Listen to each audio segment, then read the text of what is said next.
Hey everyone, welcome back to the Quest for the Bestest. It's the podcast where we try to figure out the very best Picture winners of all time by going through them all in completely random order. That's the shtick of the Quest for the Bestest. Of course, my name is Timo, and I'm joined by my usual co-hosts, Abram, Tucker, and Tanner. And today, we are talking about The English Patient from 1996, directed by Anthony Minghella, starring Ralph Fiennes, Juliette Binoche, Willem Dafoe even, appears in this film a little bit. We're going to talk about it. I am so excited to hear what you guys have to say because I think I've got some thoughts in my head. We might be able to pull a couple strains, a couple train of thoughts out of there. But first, we need to talk about last week because last week we talked about Frank Capra's film from 1934, actually. It Happened One Night. But unfortunately, while this film is widely regarded as quite good, it didn't resonate with all of us and ended up pretty far down the list at place number 36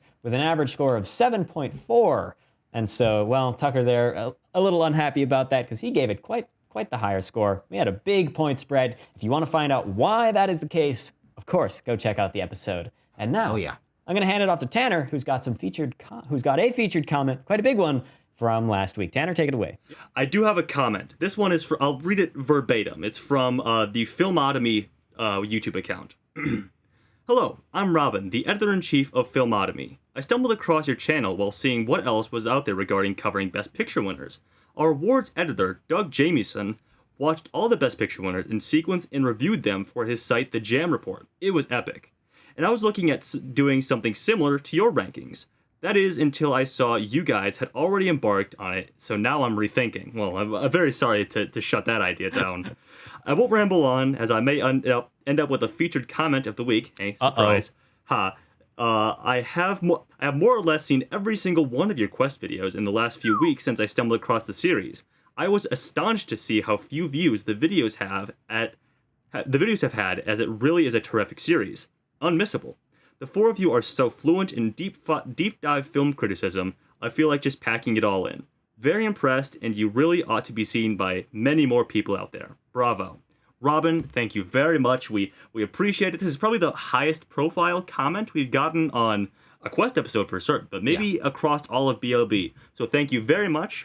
Thank you for being a dedicated fan, and we hope you stick on the series. Yeah. I mean, certainly, if you've seen all the videos, you'll be seeing this one as well. Yes. And obviously, thank you for your comment. But if you have thoughts on our discussions for the other videos, go back and comment on the old ones. And that goes for everyone. Rewatching episodes, commenting on them, I read all of that. And hey, if we get a good enough comment from an old video, I'll read it as a featured comment for the week. I don't give a shit. Yeah.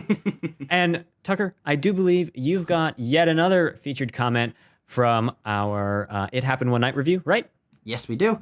From last week's review, we got a brand new featured commenter. I'm very sorry, John Tour. You have been replaced. You've been dethroned. We've got Dan's on the throne. Dan says, I am older than all you. Much older at 65. I have always followed the Oscars, so I know all the Best Picture winners, but I've not seen even half of them. There are ones I'm excited to see you cover yet. This was not one of them. I always wanted to see this, and we put it on a few years ago, and after about 15 minutes, we both agreed to turn it off. I am not a Clark Gable fan, though I did think he was great in his last movie, The Misfits. I do like Frank Capra movies, though. So, an interesting, significantly alternate perspective to It Happened One Night. Sorry it wasn't for you. Hope the review, at least, got you a little bit familiar with talking about the film. Mm-hmm. All right, well, we love hearing from you guys. If you want to let us know what you think, drop some sentences, some words, maybe even a phrase down in the comment section. And some clauses even? If you're feeling not so.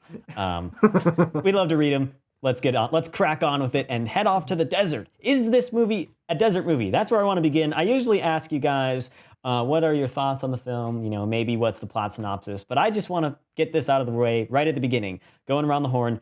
Is The English Patient a desert movie, yes or no? And if you care to explain. If you don't. Now, I'm just curious off the bat.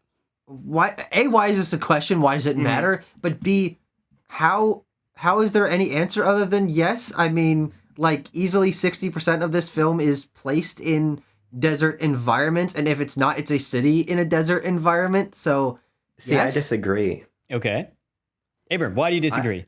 Well, so here's the thing, because we've been talking about a lot of desert movies on this channel recently, and so I want to make for you the desert power hierarchy. Oh, Christ. I would say that at a 10 out of 10 is Dune. Dune has 10 out of 10 desert power energy, right? It's so much they even reference it in the film. Lawrence of Arabia, by merit of not being Dune, has 8 out of 10 desert power energy. Okay. But the desert is still very important to both. I would say that this movie has 4 out of 10 desert power energy, because the desert is here, but it's not as important to the characters, I don't think. I think it's more about this dumb house we're in for the entire movie, as I want to talk about. But I'm gonna say 4 out of 10, arguably a desert movie. Arguably a desert movie. Okay, Tanner, your yes or no answer. Is it a desert movie? What I think of The English Patient, I think I'll probably remember it being a desert movie. But as Abram probably correctly pointed out, that we do spend a lot of this movie in a dumb house or a dumb palace of some sort. But the coolest scenes of The English Patient, of which there are few, if I may add, do take place in the desert. So there you have it. Okay, well, we've been dancing around our real thoughts, and I'll say I probably agree with Abram. It's barely a desert movie. I'm gonna put it just the minimum amount past the desert movie threshold. It's a weird tangent. It is. It's really strange. What are you guys' thoughts about it beyond it being desert-y or not? Well, just to start off, I do think it's important for the audience coming into this who may or may not be familiar with this film, as it is not one that necessarily has household name recognition. I certainly don't think the story has any particular resonance with especially modern audiences.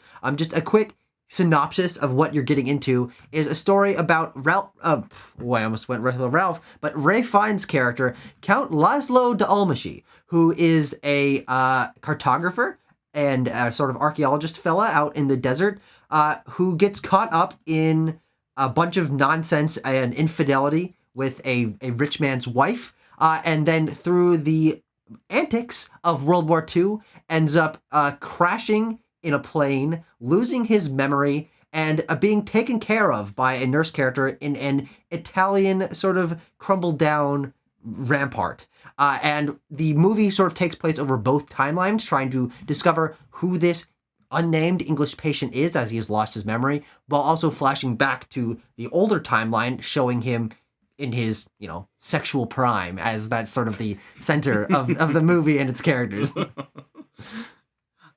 That's the best I can describe it, at least. I don't think I could have done it better myself, Tucker. Thank you. It makes it sound a lot more interesting and engaging than The English Patient ends up being, because can someone give me an exact runtime on this? This is 2 hours 40? 241? Right, Tucker? 242. 242? Okay, 2 hours 42 minutes, and you feel it. You feel every second of this 2 hours and 42 minutes. This thing drags on. I think it has a lot to do with the editing of this film, if you want to talk about some filmmaking fundamentals. We'll get into that. We'll get into it. But, at the end of the day, there's some good stuff in here, and it's, well made in other aspects, but boy howdy, is it just kind of disinteresting. Well, so here's the deal. For the faithful Quest listener, they'll know that this episode has gotten off to what I might categorize as a poor start. And so we were supposed to start this recording about half an hour ago. Let's pull the curtain back for a moment. But we've had so many technical issues all week trying to get this episode out the goddamn door. And we finally get it situated to where I'm literally recording on my phone right now. And then Tucker says to me, but you know what, Abram? As a reward, you get to talk about The English Patient, and we all laugh. And I think that's kind of where we approach this review from, both in terms of our personal energy coming to the recording and our thoughts on the film. I think for me, and Tanner, I didn't feel the runtime because I fell asleep for a part of this movie. Oh, okay. I think that The English Patient is testament to the notion that really good filmmaking can also be really, really boring. Because I think that this is genuinely a very well assembled film with great acting and actually pretty interesting thematic material. And there's a lot here that I think is compelling about The English Patient. But man, it is just not engaging from the perspective of an audience member trying to relate to this story. And in fact, my parents actually are big English Patient fans for whatever reason, but my mom produced out of her bedroom the book, The English Patient, and I actually think that as a novel, the story would probably work better, but it's just sprawling in an uninteresting way on screen. Abram, to peel the curtain back a little more, while you're having technical difficulties, we were like, okay, what do we do if we can't record right now? We all have got scheduled stuff going on, so it would have been like another week until we would have got to this. And none of us, we're all like, no, we can't do that because, well, personally, I'm not going to remember anything about this movie tomorrow. And in a week from now, I would struggle to make any good commentary on it. Purely out of, man, I just don't remember what happens. And I don't know how they did it so that is what the effect is, because I was paying attention. I was like, oh, okay, you know, we're here and, you know, trying to be an engaged film viewer, and yet it's just struggled to get information across to me. I was lost most of the film, actually. I just didn't know what was going on. And that was not a great look, honestly. But I do agree that the film does have its merits in regards to some of the technical aspects. One of them, a very important one to me, not so much. I think I might have a hot take about this film in that regard. Why don't you just talk about that right now, and then we'll spin off into other filmmaking stuff. Okay, well, this film, if you saw the credits, is edited by Walter Murch. He is a famous film editor who known for films like Apocalypse Now. But what the credits don't tell you is that he is also like a total sound designer. He's like the dude responsible for sound design as a modern film concept. But in this film, which he did the sound design for, is way overdone. There is so much sounds going on all the time for every little tiny detail of sound. And while that's an interesting approach, I feel that it does not add to the story, and it distracted me a lot because I was always thinking about, I'm like, oh, I can hear these like really quiet things going on, you know, on screen. And oh, this, you know, this dialogue sounds interesting. And I just totally got lost in how the film sounded in a bad way, unfortunately, because I think Walter Murch has done some incredible stuff in, you know, Apocalypse Now, an incredibly sound design movie, one of the best probably, but this one just didn't live up to that standard. Well, Timo, I think it's interesting you say that because for me, I don't have the ear for sound the way you do, but your general sentiment of becoming lost in the film, I think, is really applicable.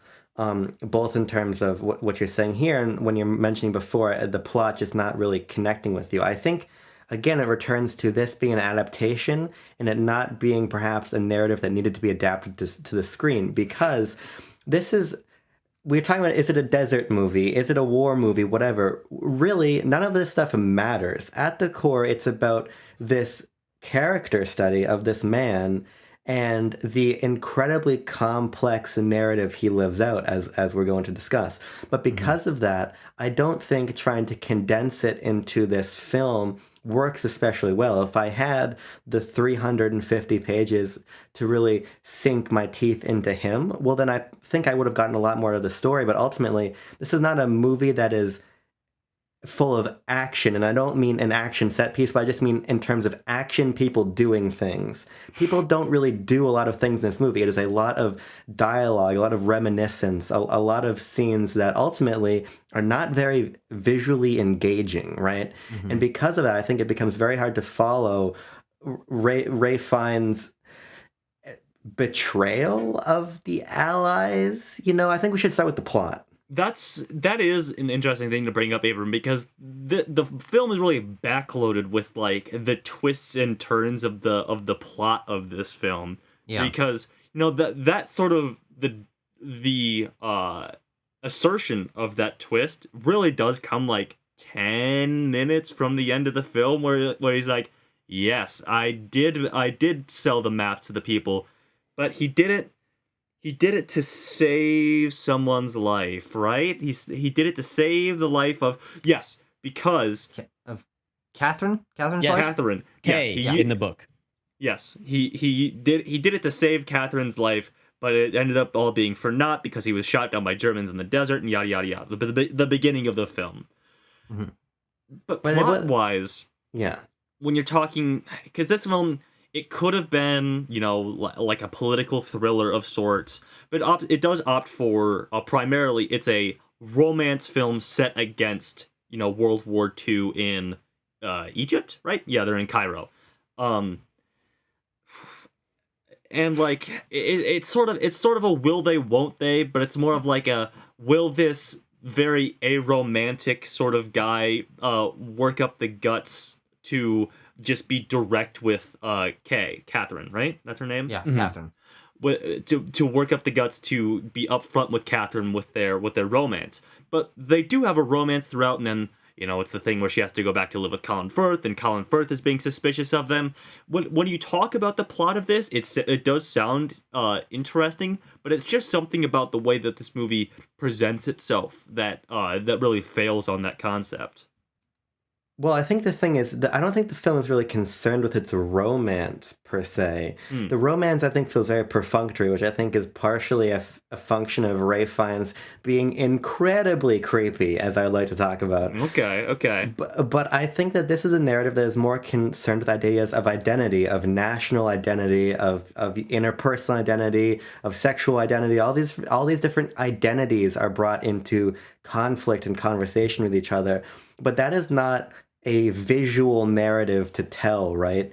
And really at no point as a function of sort of the frame of the narrative do you think that Ray Fiennes and Catherine are not going to get together. I don't think there's very high stakes within the romance, and because of the way that the narrative unfolds, it's not even really concerned with its own plot beats, because the plot happens in the end of the film. I think this really is a story that is carried by theme, but not theme that I think is easily translatable to film. That's very interesting. Tucker? Yeah, I find the progression of this film and what it presents as that main hook, which I do think is being engaged by the story and the life of Count Laszlo de Almagy, who personally I find to be an incredibly unlikable character. As Abram was saying, he's very creepy. I don't find him very interesting outside of being sort of socially awkward and like really direct in his thoughts. Like he just blurts things out and people are like, man, you're kind of just a dick. That is almost half of the movie in terms of the main set of plots of the movie, which is that past storyline. And because he's not particularly a compelling character, you don't get a lot of the reasons or a lot of information about why he's this way, why he interacts with people, what makes him tick, really, that you want out of a character study that would compel you to be interested in a sort of unlikable character to fuel through all this. I kind of just felt disconnected from him, and because of that, disconnected from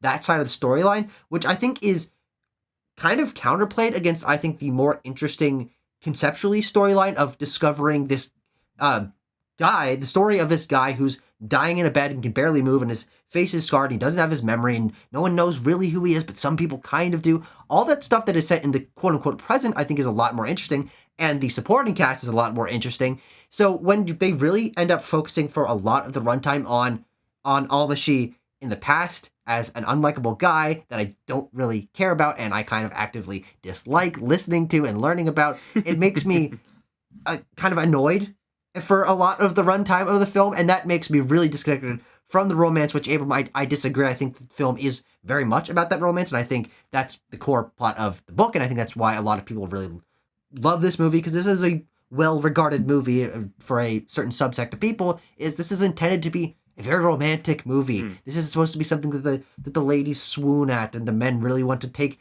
notes from, of doing romantic things to sort of win someone over. But I personally really don't feel that, because Almagy is written to be such an unlikable, distanced character. Yeah, Tucker, you talk about the romance, and I know I am cognizant that it exists in Almagy's flashbacks, but boy, I really don't feel it. It took me a long time to really get the idea of like, okay, what is his goal here? Like, what is he doing? Like, why? Okay, so he's going after this woman that's married. And then, at least while I was watching through this section, thinking about the consequences and the stakes, there are like none. I mean, I don't think that there's ever any real conflict presented that would prevent him from being able to be, fall in love with Catherine and take her as a lover.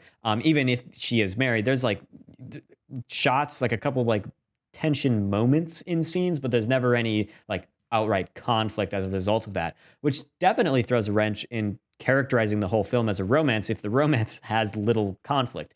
That's a great point. I But- do think that the conflict of that comes more from, and what the film wants you to see as the conflict comes from what lengths will he go to achieve this romance. Sure, there aren't a lot of direct problems with him being in that romance. Like, the Colin Firth's character is not really present a lot, and the conflict that should be between him and his cheating wife is essentially non-existent. But when you come down to the end, and I think the most interesting aspect of their romance, which is when he is walking miles in the desert and begging for his life to save her, then at that point, which is 15 minutes from the end of the film, then I feel, okay, there's a tension here, but it certainly doesn't come from why the romance exists. It doesn't come from a tension between the characters. It's a sort of an external thing that doesn't really characterize us as, for the majority of the film, as this really heartfelt romance. Meanwhile, though, Tugger, I love your point. You got a great point, and I think it matters a lot. But you did interrupt me because I loved the B romance of our. I was just gonna bring this up. I was just gonna bring it up. Great. I think it really works. And oh my god, Hannah I fall and in Kip. Hannah Yes. and Kip, I fall in love with them. I'm like, I want you guys to succeed, and it plays out, and it's like it's textbook romancy, but like, I'm okay with that in this sense. They get together, and she's like, I'm gonna marry him because my mom always said I would attract the dude with playing the piano. And there's just they're interesting characters, and there's interesting dynamics between them, and so in a strange twist of fate, the part of the movie that compelled me the most was the frame story. And that like frame counterpoint sort of romance where everything seemed to be going nice. We don't really know how it ends, which I'm okay with. I don't know, makes it kind of, you're like, oh man, I hope they get together. But I enjoyed that part like so much. I like knew what was going on. I presume that is in the book, that the A romance and the B romance are in the book, and that just really brings up the question to be like, why would you use the economy of time so differently between these two couples when Hannah and Kip are just so much more interesting? Because okay, let's talk through this. Who would you rather follow? The socially awkward British cartographer and the cheating British wife? Boo. Or the super cool bomb diffuser guy he's army crawling on the ground and digging up mines, and he's like, stop, there's a mine in that piano. And then there is Hannah as well in that couple, who just lost her best friend and is coming to terms with that and is holed up in this Italian church taking care of this amnesiac burn victim. But like, no, let's spend majority of the movie with the two boring British people. Like, That's a great point, man. what in what world is that a good decision?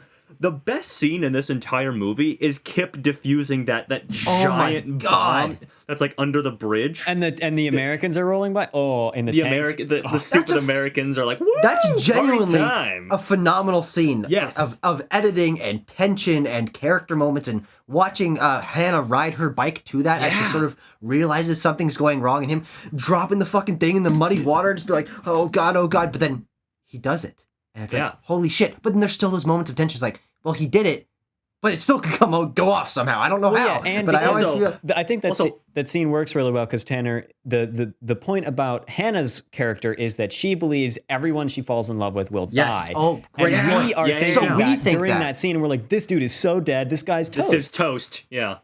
And he's not. And so then you're like, oh, perfect couple romance time. Yeah. Also, I just want to shout out. I mean, Bray Fiennes is a good-looking gentleman. He's rocking that crew cut, but you can't compete with Naveen Andrews when Hannah's going out there that one morning. He whips his hair back from like behind the towel, and he's like, "Oh hey, what's going on?" Like you can't compete with that.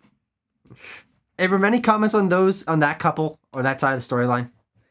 Well, I don't know. I don't know how much that even really did for me, right? Because sure, they're more compelling, but I don't think this is a film that's especially concerned with its romances. I think Hannah is there to be redeemed. Find redemption within herself. She's not really there to fall in love. Love happens to be part of her redemption, but ultimately that's her character's function in the narrative from the very beginning. Is to heal herself after the losses around her, right?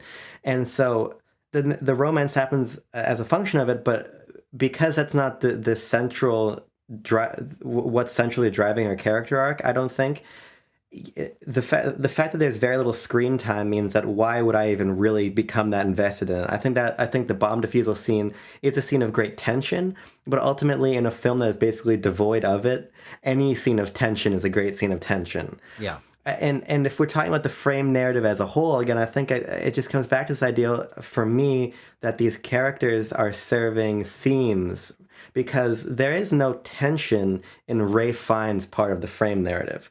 Because we talk about, oh, you're talking about Tucker, how it felt compelling to you when he's going to the lengths he can possibly go to rescue Catherine. But we know from the beginning that Catherine is dead. We see her dead in the plane. No, I thought I didn't know that. I thought she was I didn't asleep know she was or dead in something. the plane. Sure, but we know that something happens. We know he gets shot down. We know regardless, the romance does not end as it's supposed to. We know what the conclusion we're reaching. Right? And then we don't even really get any opportunities to interrogate the concept of the truthfulness of Ray Fiennes' his narrative in the modern day, because the only person who shows up to challenge him is Willem Dafoe, who comes in knowing almost beyond a shadow of a doubt who Ray Fiennes is, and then he's proven to be correct. And for Hannah, it does not matter who he is.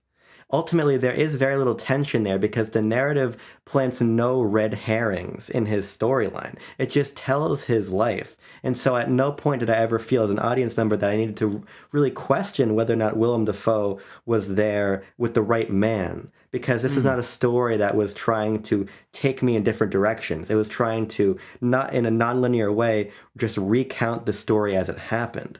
And so because of that, everything in the movie just felt perfunctory. Yeah, I understand where we're going to go. I want to talk about the non-linear thing for a second, because I said up top that I think the editing is a huge issue with this film, and I stand by that. Timo brought up Walter Murch, who did the editing for this film. By the way, the first ever digitally edited movie to win an Academy Award for Best Editing. Yeah, that's kind of what this movie is known for. Part of the reason I think it's over sound designed is because I think they did the sound design digitally, and that allows you to do a lot more than analog. But that analog makes you be better. Yeah, and there is over 140 time transitions in this film, cutting between different time periods. Whoa. Yeah. Too many. Way too many.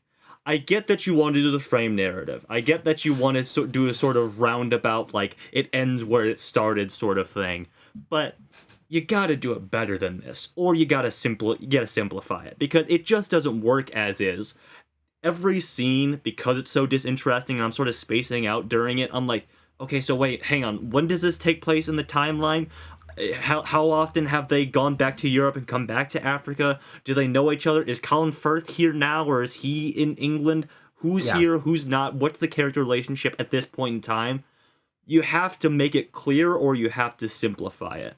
And this movie just doesn't, and I think it really, really suffers for it. I think that all of that would be pretty easily solved by better balancing out the two storylines that we're telling. Because we spend so much time in the past, my mind is always set towards, okay, I need to make sure I know what's happening in the past so I can understand what's happening in the future. And when the amount that I'm engaged with the two storylines is so off balance, because the screen time is off balance, I feel kind of disoriented when we're pulled out back to what is the more interesting storyline, but I feel pulled out of that core narrative in a really jarring way. I think that if you allowed more time for the present day sequences to breathe and sort of be like, okay, this is why they're talking about this set of moments in his life. This happened at this point of his life, and that's why this is important in this scene. Then when you return to the past, you are given a better framework of this is when it happened, this is why it's important, ba-da-da-da-da.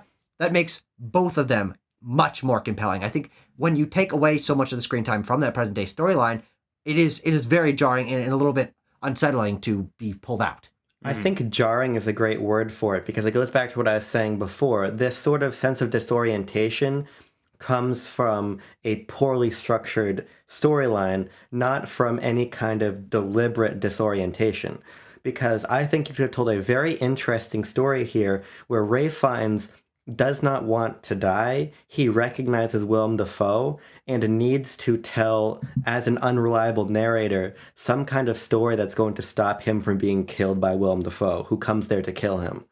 But that's not really what happens. We're just learning about his life, and because of that... Yeah, and just random moments. Yeah, in just random moments. It's not... There is no tension between Willem Dafoe's arrival to kill him and him being stuck in the bed with only his mind and his mouth to keep him alive. That's not actually really a tension explored. Instead, it just becomes it's like when my grandpa will tell me a story and it has no concern for who is around him or what we're in the middle of doing. He's going to sit here and he's going to tell a story, right? And that's what it feels like. It feels like this narrative from a character and a plot level was robbed of intentional disorientation, but also sensical storytelling. I think the addition when Willem Dafoe's character Caravaggio comes in, he's supposed to add conflict, and he doesn't really. They're at like the end of the film, Ray Fiennes' character or Almagi says like, "Oh, you can't kill me. I'm already dead. I died in the plane or whatever." And that like kind of sums up, and that sums up the whole like my whole like confusion. I know why Caravaggio, Willem Dafoe, is there, and I see what he's doing, but he doesn't perform that much heavy lifting plot-wise.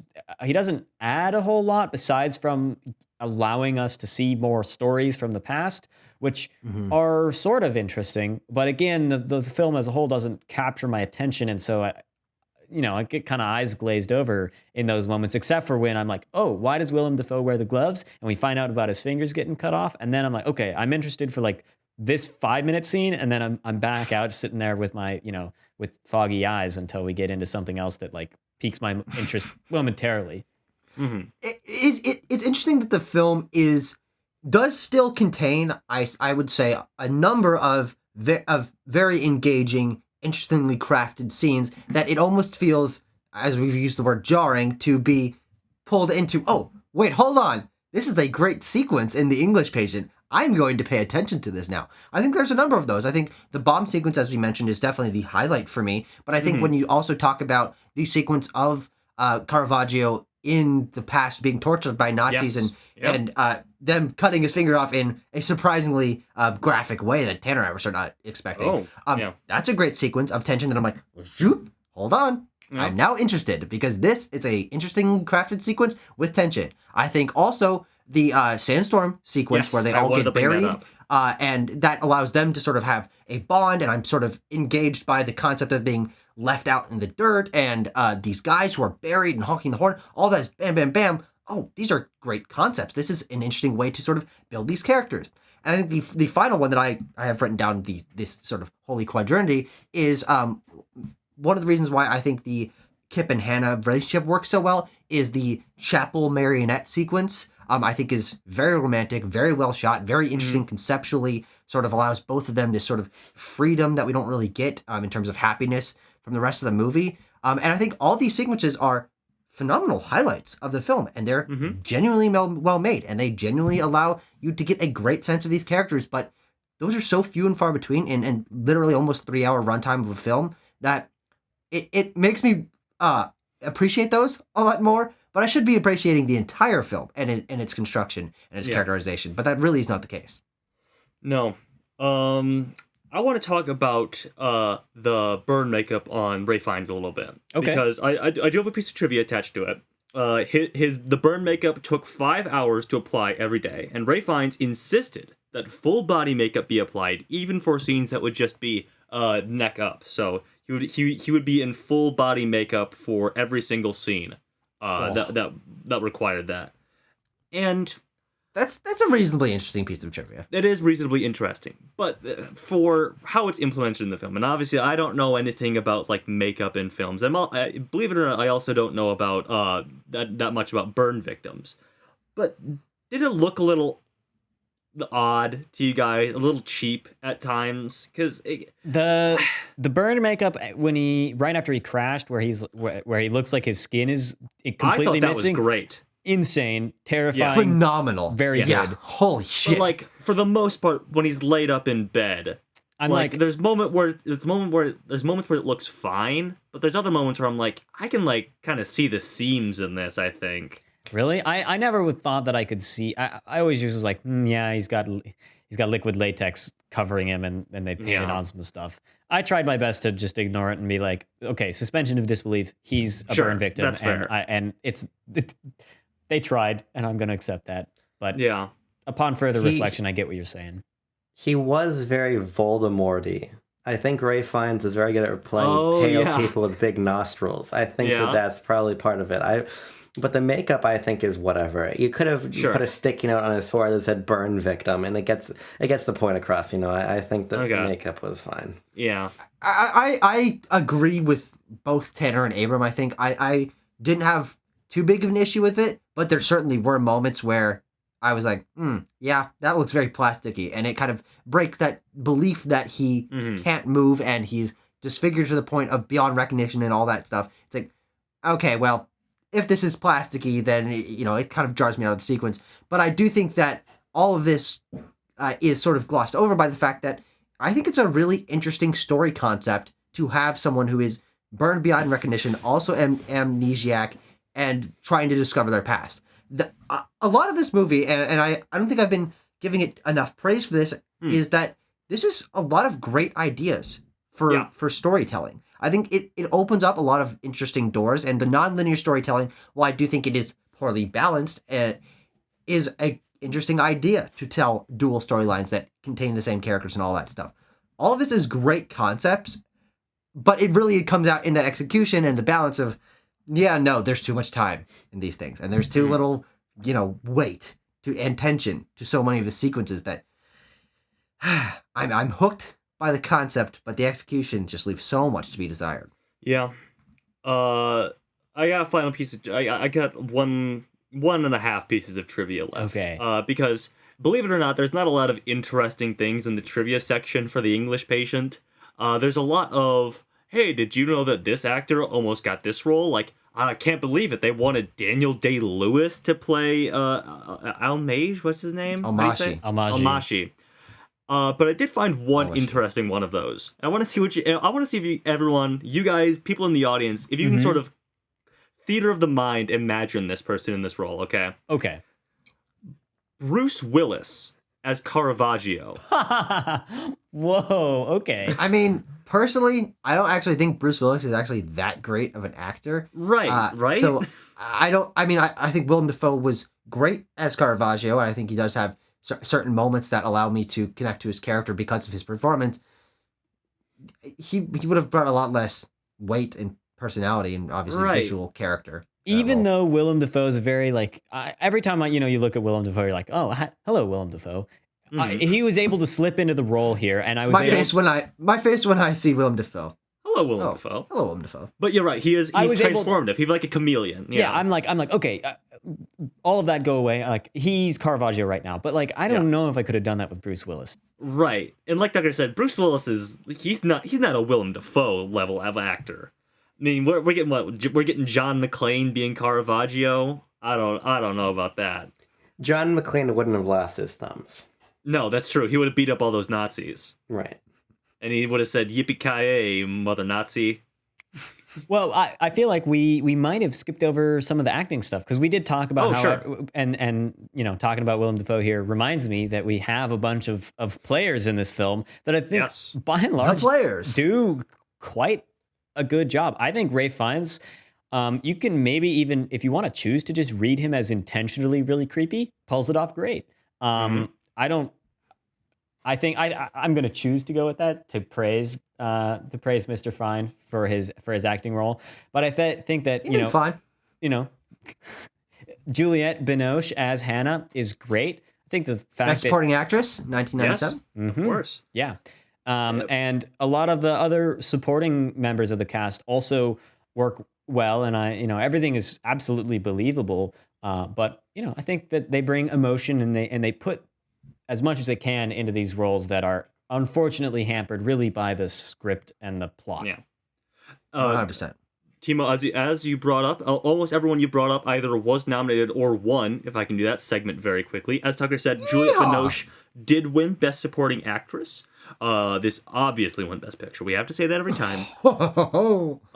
Anthony Minghella won Best Director, Best Cinematography for cinematographer John Seal, Best Set Direction, Best Costume Design, Best Sound, Best Editing, Best Original Score, Original Dramatic Score also, it says. I don't know Yeah, if they used to do dramatic and musical/comedy score. Interesting. And those are all the wins. And the nominations had Ray Fiennes for actor in a leading role, Kristen Scott Thomas for actress in a leading role, and adapted screenplay, again, for Anthony Minghella. I mean, I like I said, I think that there's a lot of very good filmmaking here, and I think that the acting across the board, as Timo was saying, is very, very good. Had it not been, I think this film would have been far weaker. I think everyone does a great job. And I don't think that the people behind the camera would have watched Ray Fiennes be the creepy weirdo he is and let that happen if it wasn't intentional. So I do give him props there. Yeah. And I have to say that I do find it to be a very pretty film, actually. And there's the one shot that was really remarkable was when they're stepping out of like that embassy in Cairo, whatever, and they're fighting on the beach right there, and there's just soldiers dropping in. I also noted that all the guys parachuting down. Yeah. It's a beautiful shot. I will say that something kind of peculiar about the cinematography to me, because we were talking about this as a desert movie before, and I feel like there's a lot of shots here that make the desert feel very claustrophobic. Particularly at the beginning of the movie, the desert feels actually very small. It's funny you say that, Abram, because additional piece of trivia I didn't write down, but do remember scrolling through, was that whenever you see like a reverse shot of people in the desert, that is shot on a soundstage because they went over budget and over time on location. So you see big desert wide shot, wow, incredible. And then when you reverse shot to a person, just like a person, two people talking, they do that a lot in this movie. That's on a soundstage. And no wonder that makes a lot of sense. Yeah. No wonder when they talk, they talk like this, and you can hear them perfectly. You can understand every single word in this movie. Like the dialogue is so crystal clear, and that's because I think it's all ADR. I think this entire movie is ADR'd. Whatever, it's just me. But I mean, it's me noticing it. I don't think regular people would notice it. It's just because I know what I'm listening to. Us Joe Schmoes over here, that didn't really pass through our brains. I feel like I can kind of recognize, especially bad ADR. I'll often lean over to Tanner when we're watching, a Ghostbusters Afterlife or a Venom Let There Be Carnage and be like, I can't believe they ADR'd that in. That was fucking awful. But I think what this really boils down to is I think that this is a good movie from so many metrics. I think it is very well deserving of a lot of the awards that it won and was nominated for to an extent. I think what this film really fails at is remaining engaging for its super long runtime because of that script and that pacing and that plot, which sort of loses itself through the lack of tension. But phenomenal set design, phenomenal costume design. I mean, great color palette, great use of cinematography. Great acting. This movie does hit so many marks that I can see why it is, not necessarily up there in terms of memorability or anything, but for its time, this was not a particularly competitive year. Fargo really being the only standout other film from this year.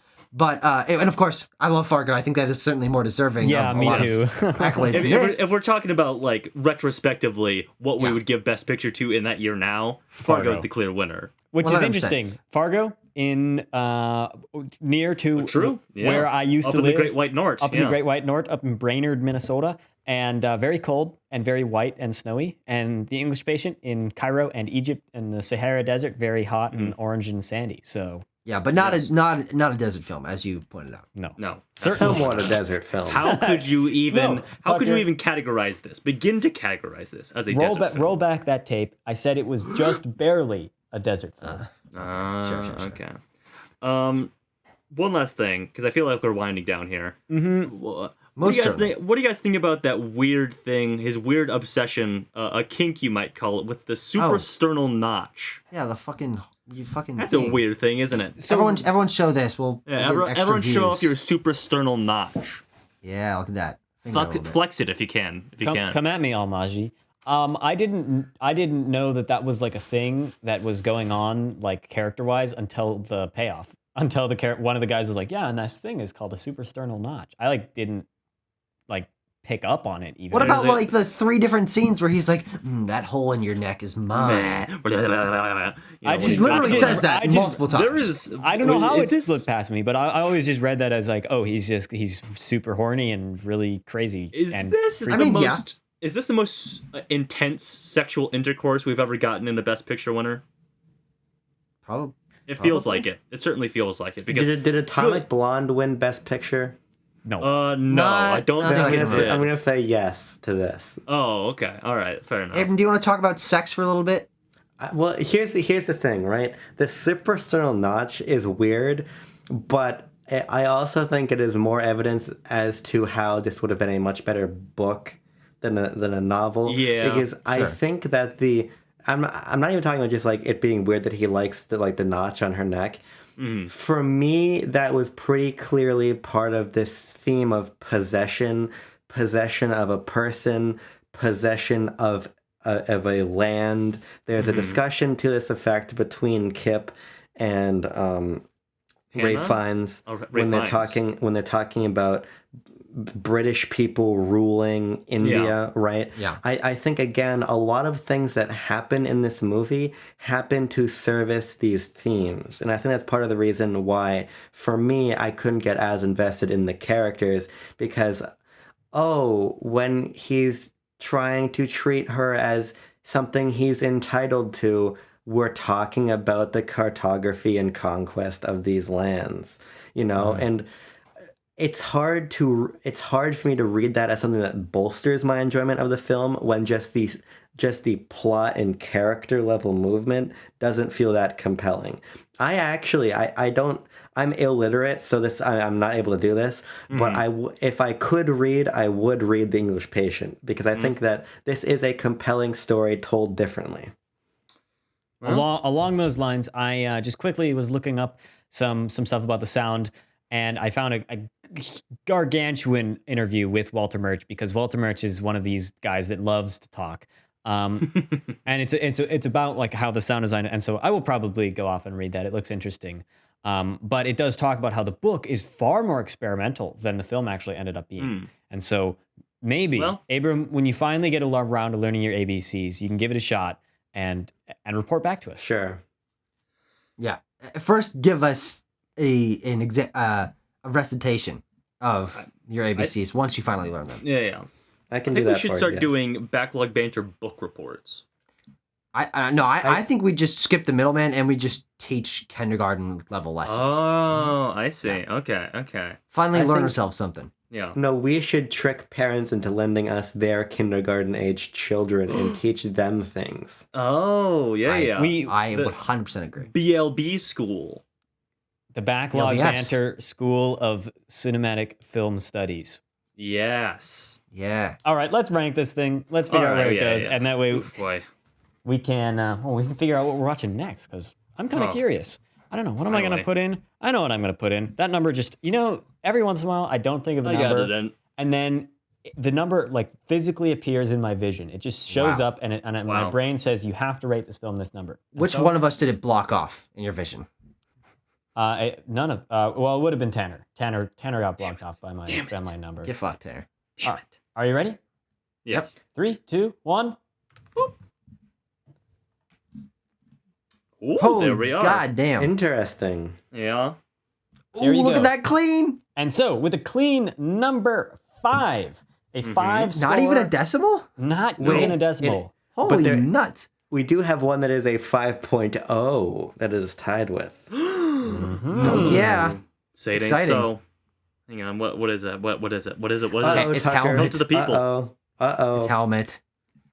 Oh, well, I think there's a clear winner in this. Yeah, definitely. I think I'm aligned with Tucker in this. Quite honestly. I think I can go with that a lot. Also, Yeah, that's before Yeah. okay, well, quickly, Let's break this down. Break it down. going from top to bottom, starting at the top, Tucker gave it a 6.2, followed up by Tanner's 5.7, then a whole point drop down to Abrams' 4.7, and then more than a point drop down to my 3.4. Because I thought this movie was just boring, man. I just, Yeah, it's like, that's fair. I truly believe I will not be able to remember most things about this movie come next week. Yeah, Which- yeah, that's fair. Sad, but the truth. So, Yes. versus Hamlet for our 47th or 48th place. Wow. Way down. Or a for real our- dogfight, you know? or actually 46th or 47th place. Does this film go above or below Hamlet? I think we can figure this out by pointing up or down pretty quickly. I know where it goes.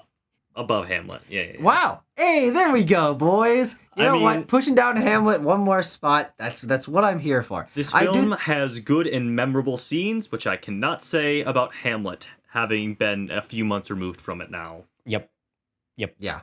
And I think ambition also plays a big part in why Mhm. I still do give this film a positive score. I think this is an above average film because it is very impressive in so many of those categories that we talked about. And there is clearly a lot of quality and care put into making this film what it is. It doesn't hit for modern audiences, and I think it is lacking in so many other departments that it certainly is one of the lower tier Best Picture winners. We're still talking about, presumably the best films of all time, and this one does not meet that criteria. But compared to films that exist out there, this, in my opinion at least, is a good film because it has impressive aspects and certainly a subsect of ambition. Yeah. For me, it I just comes think- back to this. I'm not comparing this to all films. I'm comparing it personally when I score these things just to the other Best Pictures. And if 5 is an average Best Picture, I think this falls a little bit below it because I think Sure, that no, that's a great point. Tucker, I agree with you in the sense that this is a very well constructed movie in a lot of different facets, cinematography, acting, a lot of great, interesting concepts narratively, thematically, and everything. But I just don't think it hits that execution, and I think that's really important. And that would be what would propel me to say this is easily above the average baseline Best Picture we see. So I think 4.7 in my eyes is fair. You know, I think as a ripoff of Out of Africa, it's a little bit better than Out of Africa, you know? Do I agree with it? I don't think I agree with. Do I agree with that? No, I don't. I mean, they're so close in my mind, though. I would just point to the scenes that I will probably remember out of the Jesus, English I gave Patient. Out of Africa 7.2. I would like an enterprising young creative to shot for shot remake The English Patient from scenes from the Star Wars prequels. Oh, I see. Okay. That's We'll something I get would like. who does that? Topher Grace. We'll get Topher Grace on that. Sure. Yeah. Well, to sum up my thinkings in a final thought, I think it is below average. hmm Significantly so, it appears. Yes. Significantly below average. And Tucker, I saw you giving me a weird look. Topher Grace did a recut of the prequels where he cut it down all into one movie. Oh, Yeah. good for him. Yes. Yeah. I didn't hear about that.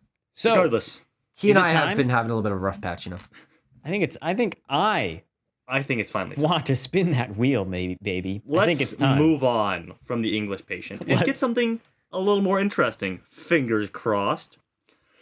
You know what? I kind of hope we don't. I think it'd be fun to get something fucking stupid Okay. again. I will Okay. say the majority of Quest viewers who voted in our community tab poll want to see us talk about the one I want. What's the one I want to see? No Country for Old Men. No Yes. Country for Old Men. So Yes. That won I the think community followed poll. closely by Forrest Gump, which is the one that I'm excited for as well, to rewatch Forrest Gump and look at it Indeed. critically. well, we got to figure out what we're watching next to know what we're watching next. So Tanner, Yeah. warm up Great those point. pipes. Great point. Wheel, what's your deal? Give us a movie that makes us squeal. Is it on digital? Is it on real? Wheel, what's your deal? And the number is 1. Oh. Number Okay, now hang 1. on. Is that Green Book? So it's interesting that we've done a lot of actually, well, not a lot, but we've done a lot. Well, we've done a few of the most recent ones, which means that Yes. number 1 is not the most recent one. We've done Parasite. We've done Nomadland. Nomadland. Which means that the next one down is, as Abram so correctly analyzed, the fairly 2018. classic 2018 classic Green Book, starring Viggo Mortensen and Mahershala Ali and Linda Cardellini.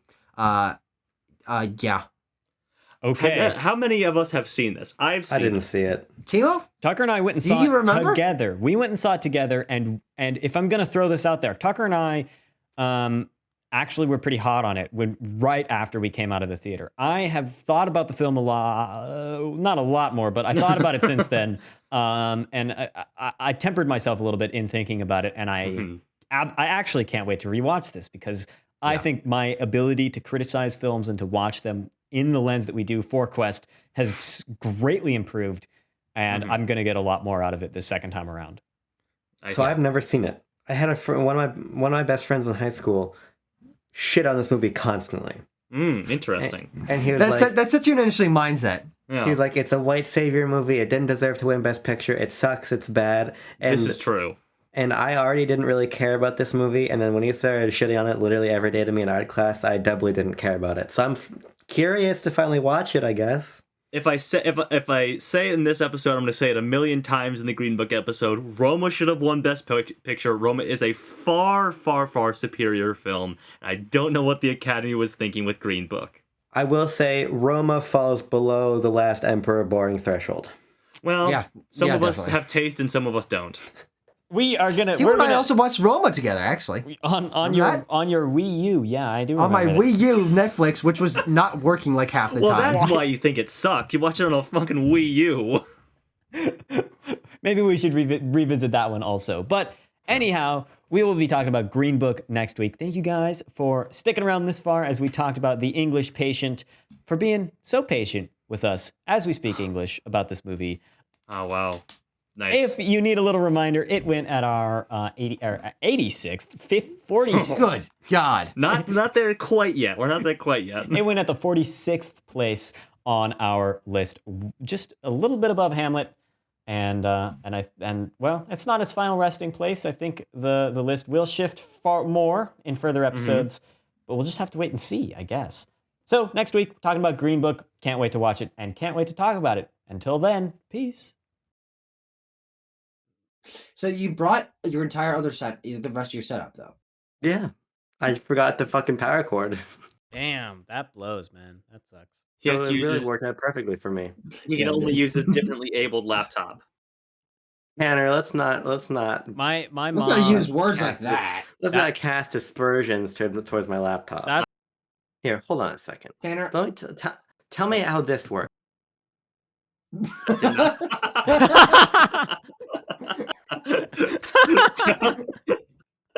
That was like a bit almost. Tell me how this works.